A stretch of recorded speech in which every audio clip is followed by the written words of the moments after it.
This is your news source evening bulletin for today, Monday, the 22nd day of January in the year 2024. I'm Gordon Mosley reporting, and here's what we're tracking tonight. Opposition Member of Parliament Roysdale Ford today broadsided the government's $1.146 trillion budget as lopsided and uninspiring. In opening this year's national budget debates, MP Ford said this year's budget has fallen short in many areas, and it lacks an inclusive approach on conceptualization and the equal and equitable allocation of resources. More of the same policies that allow unsustainable growth and lopsided development in a trickle-down economy, more of the same policies that facilitate structural discrimination and corruption, facilitated by the interplay of partisan politics and uncontrolled, impulsive splurging of oil money by the incumbent government. Mr. Ford said given the outcry by the parliamentary opposition and the society, it was hoped that the government would have presented a more inclusive budget that would have seen wealth creation for all and an ease of the current cost of living constraints faced by many. He said by excluding at least 50% of citizens, by again excluding their representatives in parliament, sets a bad precedent and raises questions about accountability. This raises serious questions about accountability and governance. This lack of meaningful consultation with those who bear the brunt of fiscal policies is not just a procedural misstep. It is a disconcerting display of governance, and that disregards the very essence of democracy.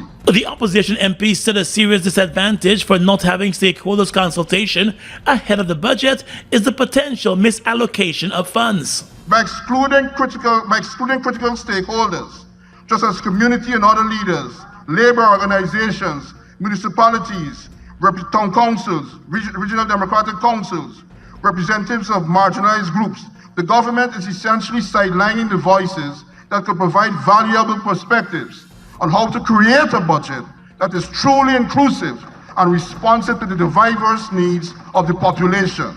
Ford also said vulnerable groups that are most disadvantaged got little or nothing in the budget, and it is a cause for serious concern. He said the budget is big in numbers, but all for the wrong reasons. In addition, MP Ford questioned whether the budgetary allocation are real figures, or whether the government will find itself going back to the National Assembly for supplementary provisions, as was the case last year. Mr. Speaker, assuming that this budget is a real one, Mr. Speaker, the very core of this trickle-down economy to which I refer to is a contentious issue that the government is funneling unprecedented sums to very few at the top while giving handouts to the grassroots. And according to the opposition MP, even when the government appears to be helping the poor through its cash grant initiatives, those programs are also marred with irregularities and are not distributed fairly. He said the government has demonstrated that it is not focused on improving the lives of citizens with all of its One Guyana talk for prosperity. More news coming up in just a moment.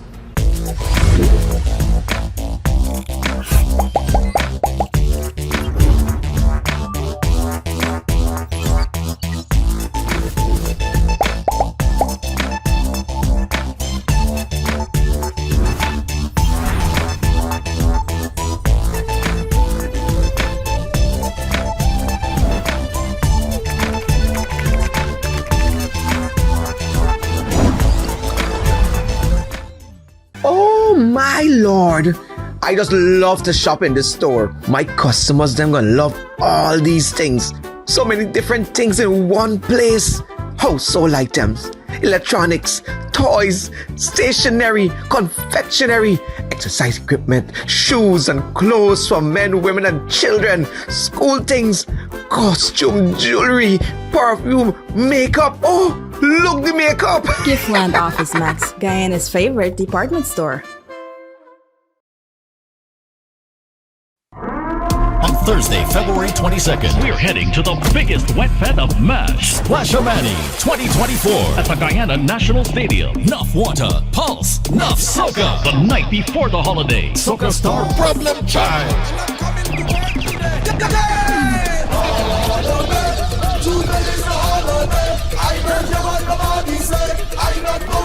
All that Gucci.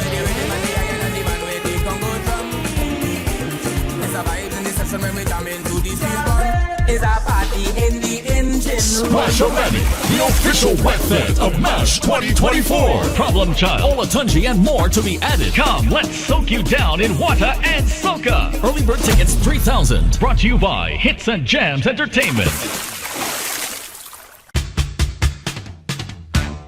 It's your time to win big. The Massey Store's Christmas Jackpot promotion is back and bigger than before. Spend $5,000 at any Massey Stores to be the lucky winner of a brand new MGZS and fantastic weekly store prizes from now until January 31st, 2024. What are you waiting for? Head to your nearest Massey Stores to shop now. See our Facebook and Instagram pages for more details. Massey Stores, our family serving your family. It's one of your biggest goals, getting your own home, where memories are made, where happiness lives. You may feel that home ownership or renovation is beyond your reach, but we at Republic want you to know that there's always a way. Ask us about our suite of mortgages. Let's help make your housing wishes come true, or advise on how the equity in your existing home can finance other dreams and goals. Call or go online to learn more. Bust the flavors. We're full of flavors. Bust the flavors that me crave for. We're full of flavors. Tell your neighbors about the bust the flavors. Grab a bust the flavors. Yeah, thirst buster. Grab a buster. Bust the flavor, taste the savor. Bust the flavors. Bust the flavors. Thousands of Guyanese who live in co-op schemes with no formal documentation to show ownership will be issued titles and transport. That's according to the Minister of Labour, Joe Hamilton, who has oversight for co-op societies. Contributing to this year's national budget debates, Minister Hamilton said the Labour Ministry, in collaboration with the Ministries of Housing and Legal Affairs, have embarked on a project to ensure that every property owner in co-op schemes will be issued with titles and transports individually. He said the situation in those schemes presently is that people have multi-million-dollar properties but have no form of documentation, and that puts their properties in jeopardy. Mr. Speaker, people have houses that are $100 million, $70 million property that are useless to them and their family presently because they cannot approach a bank to borrow money on that property. That we are bringing to an end with this program of ensuring every citizen who has a property in a co-op scheme, we will ensure that you get your title or your transport that is to empower you so that you can utilize your asset. So far, the minister said over 100 persons have already benefited from the project, and the government will be working to intensify it this year. Mr. Speaker, in 2024, this number will skyrocket as a result of the action that will be taken by the Ministry of Labour in conjunction with the Ministry of Housing, and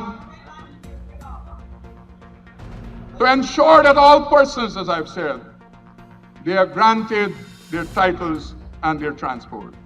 And giving an account of the performance of his ministry, the Labour Minister said 2023 was a good year for many departments under his watch.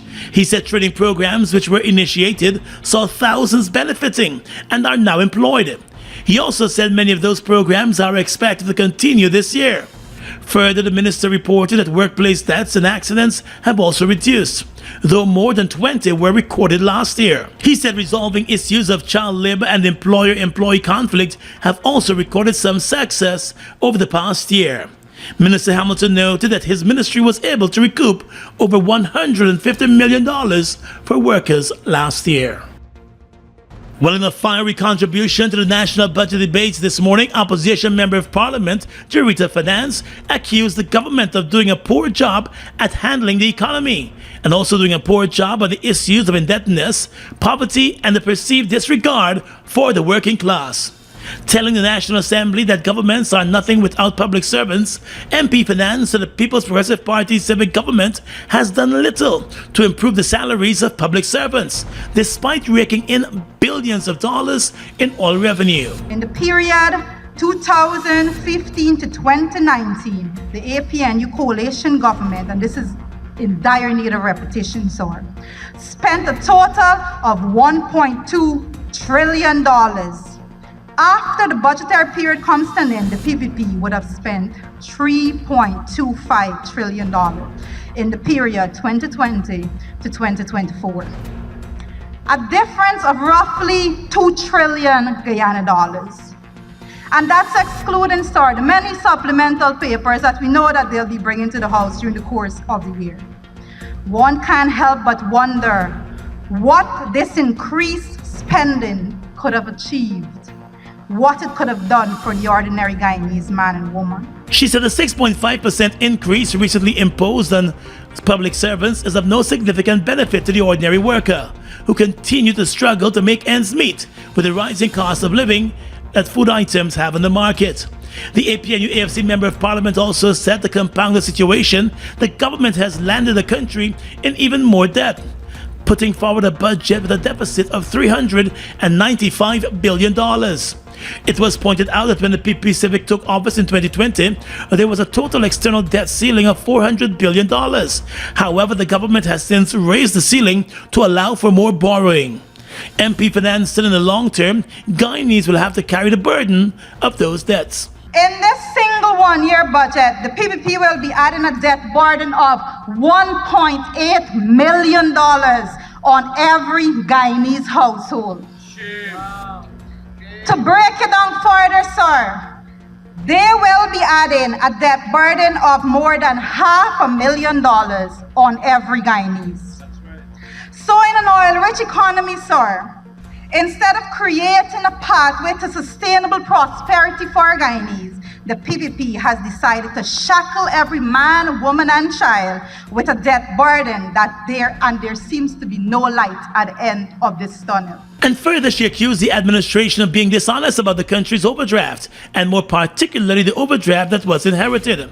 According to her, the minister with responsibility for finance, Dr. Ashni Singh, during his budget speech, stated that the increase in the domestic debt was as a result of an overdraft that the government inherited from the coalition administration. MP Finance, however, argued that the APNU-AFC coalition had an accumulated overdraft of $78.7 billion over 5 years, and it was the PP Civic government that racked up an overdraft of $47.9 billion in its first 5 months in office. She said in 9 months, the PP Civic government was responsible for an overdraft of $121.3 billion. MP Finance also presented the House with a comparative analysis of the sectoral performances of 6 sectors: sugar, timber, shrimp, bauxite, rice, and gold under the coalition government versus the current administration, using the years 2019 and 2023. It was reported that the sugar growing sector is estimated to have grown by 28% in 2023. Sounds good, right? In 2019, the foreign earnings from sugar was $27.7 million, while in 2023, the foreign earnings from sugar was $24.9 million. $2.8 million less was received in 2020 under the PPP stewardship than was received in 2019 under the APNU-AFC administration. Those are the facts. Let us look at timber. The forestry sector is reported to have expanded by 5.4% in 2023, yet in 2023, the foreign earnings from the timber sector was $20.5 million compared to $33.7 million in 2019 under the APNU-AFC coalition. A difference, sir, of $13.9 million. Similarly, MP Finance said shrimp production was reported to have expanded by 61.1% last year, bringing in $61.7 million in foreign earnings. However, she noted that back in 2019, shrimp production resulted in earnings of $76.3 million US dollars. She told the National Assembly that the bauxite, rice, and gold industries also contracted in 2023 when compared to 2019. It's reported that the bauxite mining industry has contracted by 20.4% in 2023. In 2023, the bauxite mining industry's foreign earnings was $79.6 million US dollars. But when compared again, sir, to 2019, foreign earnings of bauxite was $127.1 million US dollars.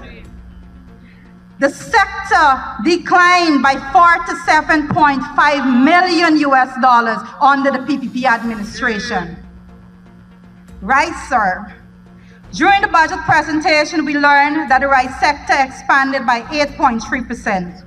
Let us examine the foreign earnings from rice. In 2023, the foreign earnings from rice was $211.7 million US dollars, while in 2019, the foreign earnings from rice was $222.9 million US dollars. Again, sir, a decrease now of $11.2 million US dollars in the rice sector. The gold mining industry contracted by 11.2% last year, resulting in the foreign earnings from gold being $808.6 million US dollars.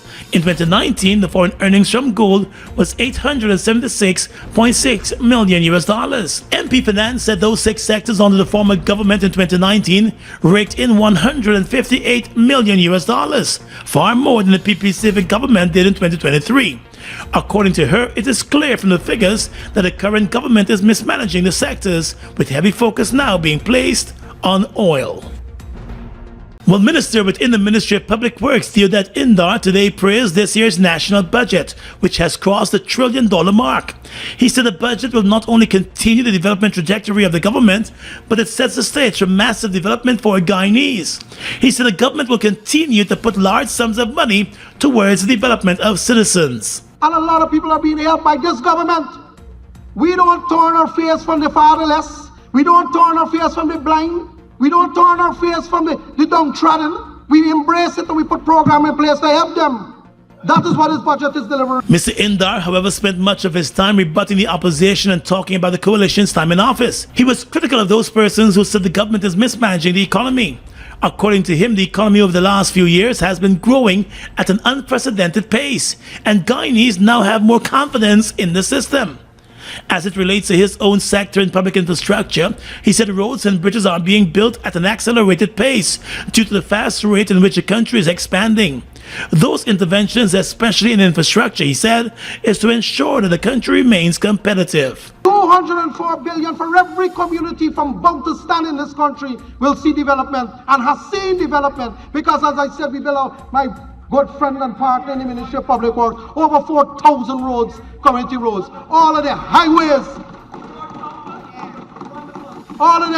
and the byways and the bridges, we are building them. Minister Indar also indicated that the heavy investments in health and education this year is testament of where the government's priority lies.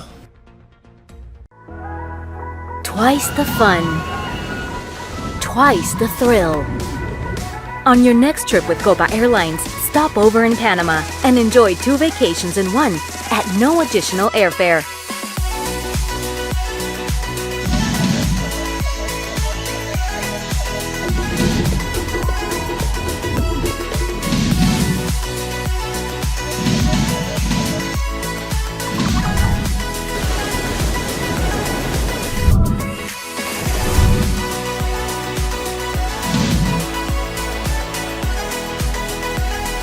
Because to live life at its fullest, first you have to stop.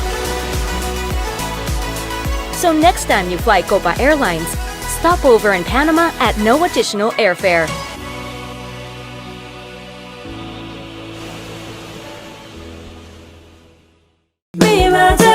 Stop the finest in the country, both ceramic and porcelain, tiles and chandeliers you'll see while you shop around stress-free. Well, train stop at warming halls, make your shopping smooth and calm, providing you with quality to match your style that's so unique. Me Mountain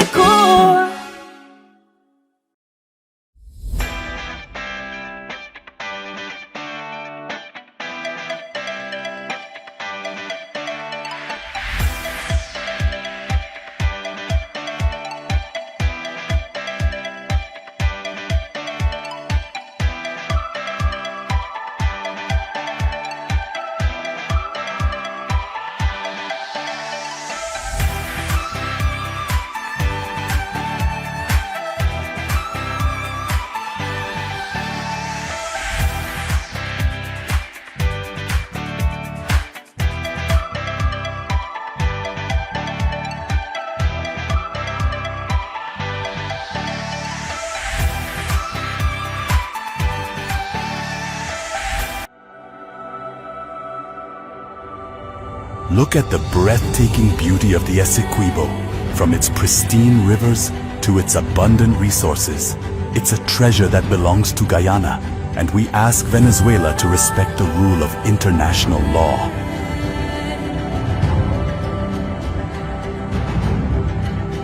Our commitment to this land is not just about ownership. It's about preserving its beauty and resources for our people and future generations.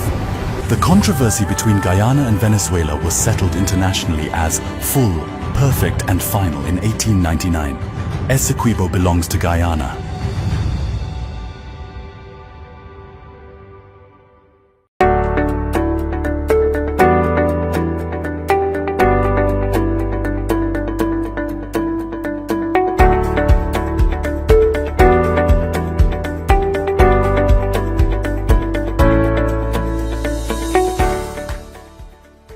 A number of security and other staffers at the Cheddi-Jagan International Airport are under investigation tonight after a passenger who traveled from Guyana to New York was held in New York with 40 pounds of cocaine in his suitcases, senior drug enforcement officials have told News Source.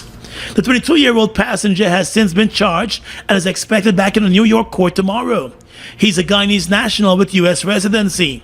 His name has been given as Zachary Scott, and U.S. officials said he has not only admitted to drug trafficking, but also told the investigators that he was expecting to be paid between $5,000 US and $6,000 US for ferrying the drugs to the U.S. News Source understands that a second passenger may also be in custody in connection with another drug bust. The Customs Anti-Narcotics Unit and the Guyana Police Force are leading the local investigations as they try to figure out how the cocaine, which was wrapped in packages of jumbo shrimp, was able to make it past all the layers of security at the Cheddi-Jagan Airport and onto an American Airlines flight on Friday. The passenger was arrested at JFK in New York after the cocaine was found in his bags. He has been assisting the U.S. officials with their investigations. News Source understands that local investigators suspect that there was some collusion between multiple airport staffers from different agencies, which allowed for the cocaine to pass through the airport and onto that U.S.-bound flight undetected. The latest bust follows a recent bust in Canada linked to the Cheddi-Jagan Airport also. In that Canadian bust, more than 50 pounds of cocaine was found on an unaccompanied suitcase that arrived on a Caribbean Airlines flight from Guyana. The investigation into that bust is ongoing, and there has been no local arrest. In the world of business right now, local conglomerate Banks DIH Limited has recorded after-tax profits of $8.9 billion, representing an increase in profits by 6.8%. Before taxes were deducted, the company's profit stood at $14.5 billion.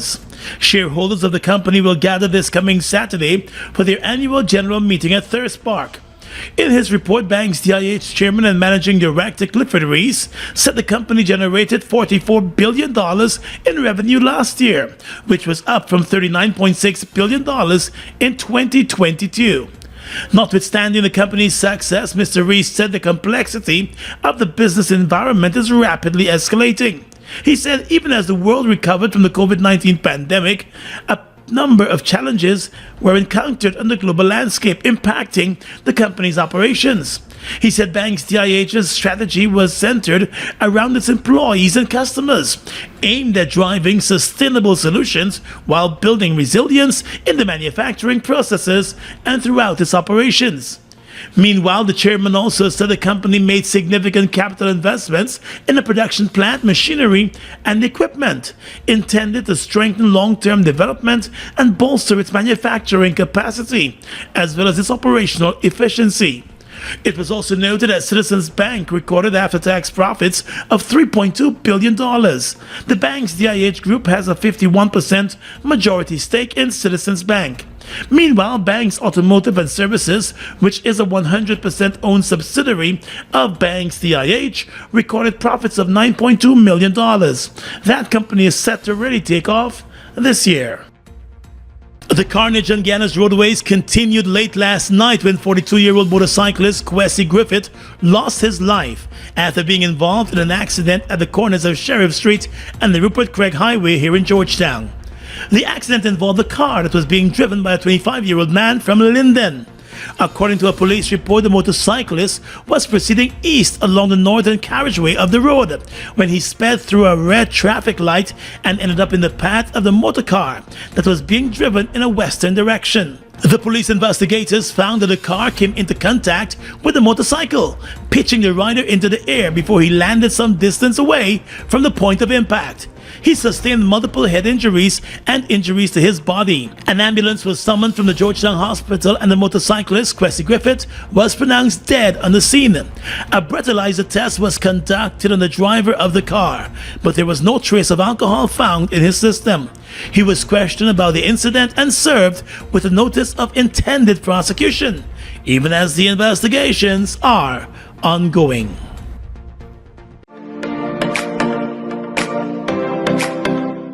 Are you looking to start or advance your career with one or more of our world-class associate, bachelor, or master's degrees in 14 specializations from the comfort of your home worldwide? Then look no further than the University of Excellence Management in Business, UEMB.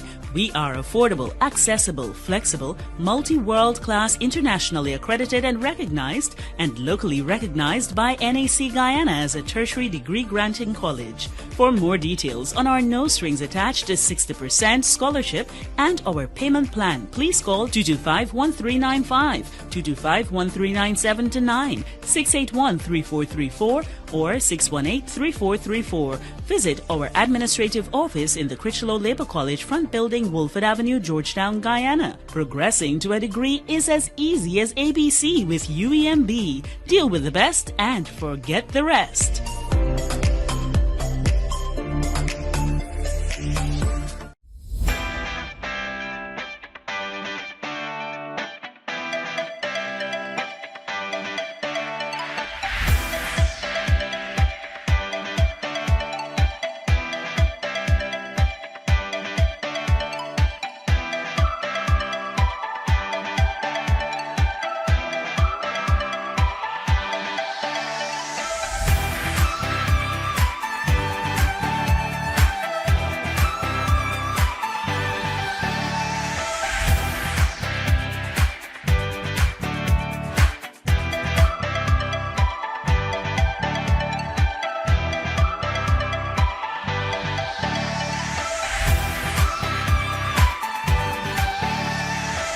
Imported frozen meat and food products, fresh produce and pet supplies, freshly made bread. Rotisserie chicken and patties are also available daily. Shop in comfort today at Foodmax and let our courteous staff assist you in satisfying your shopping needs. Foodmax, the fresh food specialist. It's one of your biggest goals, getting your own home, where memories are made, where happiness lives. You may feel that home ownership or renovation is beyond your reach, but we at Republic want you to know that there's always a way. Ask us about our suite of mortgages. Let's help make your housing wishes come true, or advise on how the equity in your existing home can finance other dreams and goals. Call or go online to learn more. Look who's in the mix now. The new Buster Soda Water. 0 calories, 0 sugar, 0 artificial flavors. 100% refreshing. Taste Buster Soda Water today. Buster Soda Water. Now available for only $120. With your regional and international news tonight, I'm Svetlana Marshall in the region. Reuters in a report said Pope Francis on Sunday called for the release of hostages, including 6 nuns who were kidnapped on a bus in Haiti on Friday, and said he was praying for social harmony in the country. Armed gunmen hijacked a bus in Haiti's capital, Port-au-Prince, with at least 6 nuns on board and drove off to an unknown destination, taking all passengers hostage, Vatican News reported on Saturday, citing the Haitian Conference of Religious Groups. Violence has been escalating for months in Haiti as gangs jockey for power and seek to put pressure on interim Prime Minister Ariel Henry ahead of the February 7 expiry of a political accord that consolidated his power. The violence comes ahead of a court decision expected on January 26 on a Kenyan-led multinational force to address gang violence in the country, one of the poorest in the Western Hemisphere. Antigua and Barbuda Prime Minister Gaston Brown is leading a delegation to the People's Republic of China on a mission to improve his island's relationship with that Haitian country, according to CMC. In a report, CMC said Brown and his delegation left the island on Saturday for Beijing and is expected to hold wide-ranging bilateral talks with the leaders there. In an interview with ABS television, the Prime Minister said China is Antigua and Barbuda's most important development partner and has contributed to various areas including infrastructural development. The Antiguan Prime Minister credits the country's air and seaports as well as the buildings housing the University of the West Indies Five Islands campus and the Sir Vivian Richards Stadium to the generosity of China. He lauded the country, describing it as a selfless nation globally in terms of its outlook as it continues to help countries in the global south to develop capacity and to improve the living standards of the people. And finally tonight, international news. A group of relatives of Israelis held hostage by Palestinian gunmen in Gaza stormed a parliamentary committee session in Jerusalem on Monday, demanding that the lawmakers do more to try to free their loved ones, Reuters said in a report. The action by about 20 people signaled growing domestic dissent in the fourth month of the Gaza war against Hamas.